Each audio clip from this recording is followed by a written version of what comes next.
Hello friends, আজ পরিচিত হই প্রকৃতির সেই শিল্পীর সঙ্গে, যে তার তুলিতে এঁকেছে একটি প্রেমের কবিতা। এটি চেরি ব্লসমের গল্প। এই গাছের কালো ডালপালা যেন বলছে, আমি সময়ের সাক্ষী, ঝড় তুফানের মাঝে থেকেও দাঁড়িয়ে আছি দৃঢ় আর সাহসী হয়ে। আর এই চেরি ফুল, তারা তো যেন দুনিয়ার মডেলদের মতো বলছে, দেখো আমাদের রঙে ভরা সৌন্দর্য, আমরা প্রকৃতির রানী। এই আকাশ যেন এক নবপ্রভাত, যেন চুপি চুপি বলে যাচ্ছে, যাই হয়ে যাক সব ঠিক হয়ে যাবে।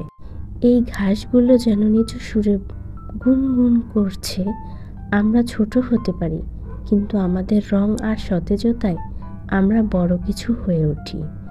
বন্ধুরা, এই শিল্পকর্ম শুধু একটা ছবি নয়, এটি একটি অনুপ্রেরণা। আমাদের শেখাচ্ছে, জীবন যত কঠিনই হোক, সবসময় সুন্দর হতে শেখো। আচ্ছা বলুন তো, এই গাছটি কি আপনার জীবন সম্পর্কে কিছু বলছে? না হলে গাছটা একটু রেগে যাবে, তাই লাইক, কমেন্ট আর শেয়ার করে একে ভাইরাল করুন। না হলে গাছটা বলবে, আমাকে দেখে কারোরই মন গলে না। সবাই সুন্দর থাকুন, সুস্থ থাকুন, আর এই চেরি গাছের মতো সবার মাঝে নিজের সৌন্দর্য ছড়িয়ে দিন।